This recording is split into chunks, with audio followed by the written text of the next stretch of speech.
እኔ እኮ ቤተሰብ የላቸውም ወይ እነዚህ ሁለት ሴቶች ማለት ነው። እኔ የምር ነው የምላችሁ።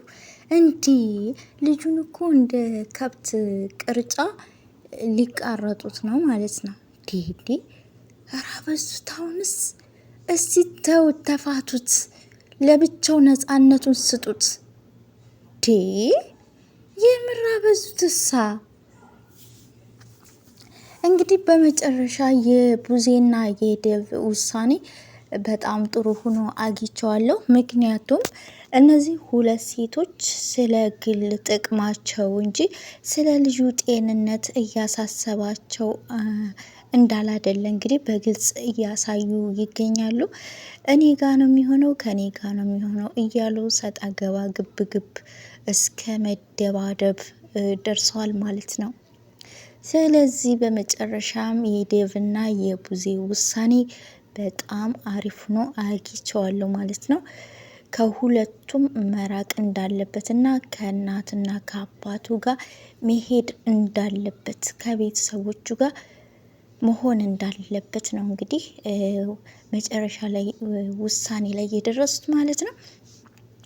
ግን በዚህ ያልተስማማች ሩታ እየፎከረች ሄዳለች ማለት ነው። እንግዲህ ምን እንደምታመጣ በቀጣይ ደግሞ የምናየው ይሆናል ማለት ነው። ጉድ እኮ ነው ዘንድሮ ሆ። አሰላሙ አሌይኩም ወረህመቱላሂ ወበረካቱ። ሰላም ሰላም፣ እንዴት ናችሁ? ውድና የተከበራችሁ ተመልካቾቼ ቤተሰቦቼ እንዴት ናችሁ? ደህና ናችሁ ወይ? እኔ ደህና ነኝ አልሐምዱሊላህ። እናንተም በያላችሁበት ሰላማችሁ ብዝዝት ረፍርፍ ይበል። አላህ ከመጥፎ ነገር ከክፉ ነገር ይጠብቃችሁ። ሀገራችን ኢትዮጵያንም አላህ ሰላም ያደርግልን እያልኩኝ ዛሬም እንግዲህ እንደተለመደው በሌላ በአዲስ ቪዲዮ መጥቻለሁ ማለት ነው። ለዚህ ቻናል አዲስ የሆናችሁ ላይክ፣ ሰብስክራይብ እያደረጋችሁ ቤተሰብ ሁኑ ማለት ነው። ሀሳብ አስተያየታችሁን ኮሜንት ላይ ያስቀምጣችሁ አበረታቱኝ እላችኋለሁ ውዶቼ። ቪዲዮ እየታየልኝ አይደለም፣ እንዲታይልኝ ደግሞ የእናንተ ትብብር ያስፈልገኛልና ላይክ ሼር እያደረጋችሁ አበረታቱኝ እላችኋለሁ። እናም እንግዲህ ሩታና ሄርሜላ እንግዲህ ሩታ ሄርሜላን እስከ ማነቅ ድረስ ደርሳለች። ብቻ በጣም አስቸጋሪ ሆነውባቸው ነበረ። ምንም መረዳዳት የሚባል ይሆን አለ አይደለ? መደማመጥ የሚባል ነገር ጭራሽ የተለያየ ሀሳብ ነበረ እያቀረቡ እንግዲህ እስካሁን ድረስ አብርሽ ያው ወደ የአብርሽ የጤንነት ሁኔታ እንግዲህ አሁንም ምንም የተለየ ነገር የለም። አሁንም እንደዛው ነው ማለት ነው። አብርሃም እንግዲህ እስካሁን ድረስ እነሱም ወደ እምነት ተቋም ወደ ጸበልም ሆነ ወደ ሕክምና እንዳልወሰዱት ነው እንግዲህ ሲናገሩም የነበረው ማለት ነው በግልጽ። እና ሄርሜላም ያው ይዛው ደህና እያዝናናችው ወደ ራሱ እንዲመለስ እያደረገችው እንደሆነ ነው እንግዲህ ስትናገር የነበረው። አብርሃምም ደህና እኮ እየተዝናናን ነበር፣ ከሀገርስ እንወጣለን ብለሽኛል ነበር እንዴ? ለምን ይዘሽ መጣሽ? ለምን አንሄድም እዛው እያላት ነበረ ማለት ነው እንግዲህ ዘጋ ጭቅጭቃቸው ምናምን ሲያይ ማለት ነው እንግዲህ። እና ሩታም እንግዲህ ታዲያ ወደ እምነት ተቋምም ወደ ሕክምና እንወስደዋለን ስትሉኛል ነበር እንዴ? ለምን አልወሰዳችሁትም? ለመዝናናትማ ከኔ ጋር ከሀገር ልንወጣ ልንዝናና አልነበር እንዴ? እኔን ከልከላችሁ እንዴት ነው እሷ ይዛው እንድታዝናናው እንዲዝናኑ የምታደርጉት ለምንድን ነው እያለች እንግዲህ ስትል ነበረ። ይሄም በጣም አበሳይቷትና አናዷት እኔን እንደዛ ከልክላችሁ እንዴት ከሷ ጋር ጊዜ እንዳሳልፍ ከሷ ጋር እንዲዝናና እንዴት ትፈቅዱላት አላችሁ ምናምን ብላ እንግዲህ ስትናገር ነበረ ማለት ነው። የታለ ወደ ጤናው የመለሳችሁት? የታለ ታዲያ ወደ ጸበልም ወደ ሕክምናም ስትሉ አልነበር እንዴ? እናንተ ግን ያደረጋችሁት ከሄርሜላ ጋር እንዲዝናና ጊዜ እንዲያሳልፍ ነው። ስለዚህ ለምን እያለች እንግዲህ ስትል ነበረ። እንግዲህ ብዙም ባንዴ እኮ የሚመለስ ነገር አይደለም፣ ቃስ እያለ ነው ወደ ጤናው የሚመለሰው። ስለዚህ አሁን ደግሞ በቃ እኛም ዝም አላልንም እያለች ነበረ ማለት ነው። እና ሁለቱ ግን በጣም አሁንም ወደ መጣንበት ይዞ ይሄዳለሁኝ እያለች ሄርሜላም ስትል ነበረ። ሩታም እንግዲህ ሲያምርሽ ይቀራል ካሁን በኋላ ከእጄ አትወስጂውም፣ እስቲ እናይሻለን፣ አይሻለሁ ስትወስጂው እያለች እንግዲህ ስትላት ነበረ። እንግዲህ ያው እስከ መደባደብ እንበለው በጣም በጣም ከባድ ጸብ ውስጥ ገብተው ነበረ። በመጨረሻም እንግዲህ ዴቭና ቡዜ አብርሃምን ብቻውን ማናገር እንደሚፈልጉ፣ ምክንያቱም ሁለቱም ቦዳና ቦዲ እንደምትመለከቱት አንቀው ያዙት እጁም ማለት ነው። አስቡ እንዲሁ ሴት ልጅ በዚህ ልክ እንደዚህ ሲሆን፣ ኧረ በጣም ይደብራል፣ ያስጠላል። ሸም ነው ወላሂ፣ በጣም ያስጠላል። እንዴ ሰው ምን ይለናል እንኳ አይሉም እንዴ? እንደው ቤተሰቦቻቸውስ እንዴ ምን ይሏቸዋል? እንደው ለቤተሰቦቻቸውስ ክብር የሚባል ነገር የለም? አይጨነቁም እንዴ ለቤተሰቦቻቸው ክብር?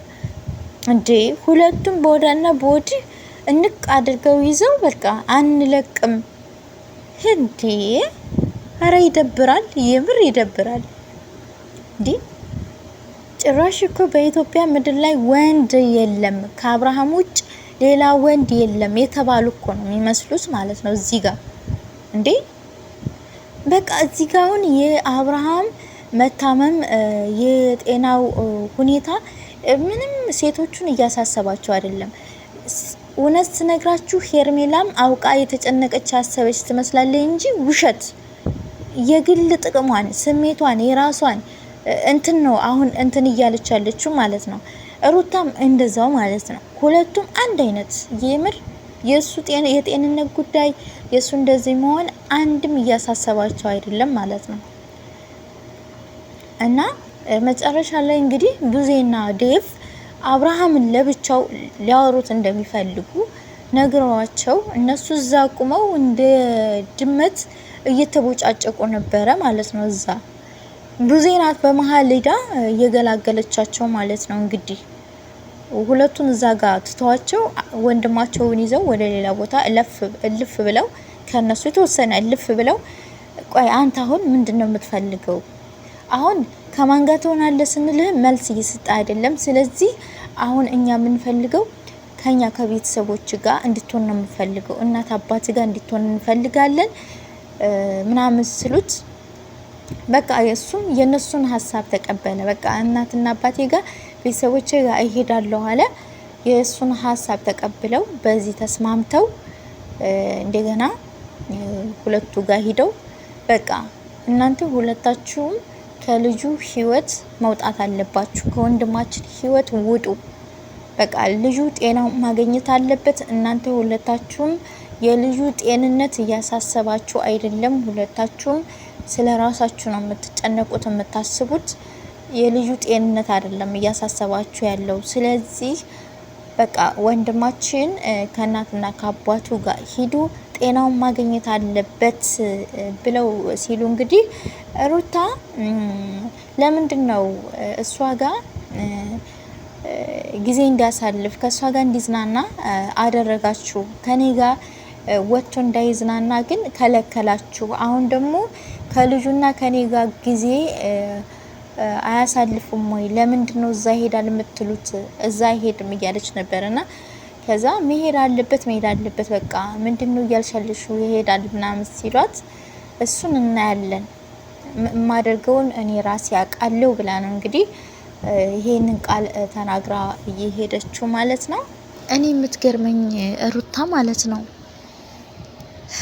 በጉልበት በእልክ ምንም ነገር ማድረግ እንደምትችል አድርጋ ነው የምታስበው። አሁንም አብርሽም በጉልበት ወደ ራሷ መመለስ እንደምትችል እያደረገች ነው እያሰበች ያለችው ማለት ነው። ቆይ ከመጀመሪያው እኮ ማለት ነው የምር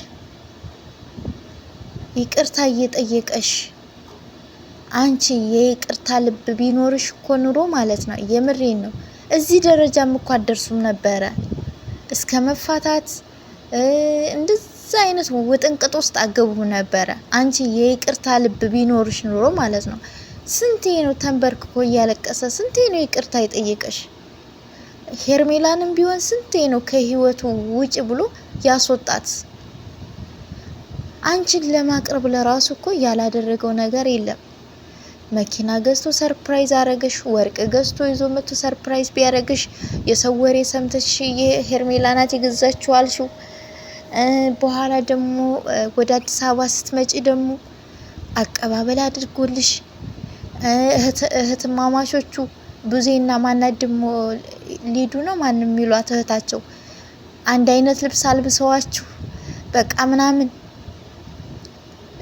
የቤት ስጦታ ሰርፕራይዝ አድርጎሽ ምናምን ያን ሁሉ ነገር ሲያደርግ እኮ ትራሪያለሽ ይቅርታ ታረጊልኛለሽ ብሎ ነው እንደዛ ሁሉ እንትን ሲል የነበረው ማለት ነው። አንድ ቤት አብረን እንኑር አንድ ክፍል ስጭኝና አላለሽም? አንቺ ነሽ እምቢ ብለሽ ከቤት ወጥቶ ሩም እንዲይዝ ያደረግሽው። ያኔ እሺ ችግር የለውም ይሄው አንድ ክፍል እንካ ብትይው ኑሮ ጧት ማታ እዛው አብራችሁ ስለሆናችሁ በቃ እየተነጋገራችሁ ችግራችሁን እየፈታችሁ ወደ መስማማት ወደ መታረቅ ትመጡ ነበረ። እሺ ብትይው ኑሮ ማለት ነው እንዴ በገዛ እጅሽ ባለሽን ከእጅሽ አውጥተሽ አሁን እንደገና በተለያየ እንትን ወደ ራስሽ ለማድረግ የምትሞክሪው ነገር ደስ የሚል ነገር አይደለም። የምር በተለይ አሁን እንደዚህ እየዛትሽ እየፎከርሽ ምናምን ይሆናል ብለሽ ከሆነ የምታስቢው ይሄ የማይታሰብ ነው። በቤተሰብ ላይ አይፎከርም እንትን አይባልም። ስርዓት ባለው አናግረሽ በጸባይ ተለሳልሰሽ አይ እኔ በቃ አጥፍቻለሁ ይቅርታ ሲጠይቀኝ ይቅርታ ማድረግ ነበረብኝ ስሜታዊ ሁኔ ተናድጄ ያልሆነ ውሳኔ ወስኛለሁ አሁን ደግሞ ተጸጽቻለሁ በቃ ወደ ልጁ እንዲመለስ ፈልጋለሁ ትዳራችንን እንድናስቀጥል ፈልጋለሁ በቃ ምናምን ብለሽ ከቤተሰቦቹ ጋር እጅና ጓንት ሆነሽ ተስማምተሽ ሰላም ፈጥረሽ ነው አንቺ በጉልበት በእልክ የምታደርጊው ነገር ግን የትም አያደርስሽም የትም ማለት ነው የምር ስነግርሽ ማለት ነው እንዴ አበዛችሁ ጭራሽ በቃ እየፎከረች ምናምን እየዛተች ምናምን እንዴ ልጁ እንደዚህ ሆነ በቃ ጤነኛ ነው ምን ሆነ ትላለች ደንዝዞ ጭራሽ ፈዞ ማለት ነው አድርግ የተባለውን ነው የሚያደርገው አውራ ተናገር የተባለውን ነው የሚናገረው በራሱ ጭራሽ ኮንፊደንስ እንዳይኖረው ነው ያደረጉት ያ የድሮ አብርሃም ሳይሆን ይሄ ፍዝዝ ያለ አብርሃም የምሬን ነው እንዴ እዚህ ጋር እኮ በቃ ጭራሽ መናገር እንደማይችሉ ነው እኮ ነው ያየን ያለ ነው ያ የድሮ አብርሃም አይደለም እነሱ ግን ኤፍሬም እና ሩታ ደህና ነው ይላሉ እንዴ እንዴት ነው ደህና ነው የሚባለው ሰው እንደዚህ ሆኖ ነው እንዴ ፈዞ እንደዚህ ድንዝዝ ብሎ ማለት ነው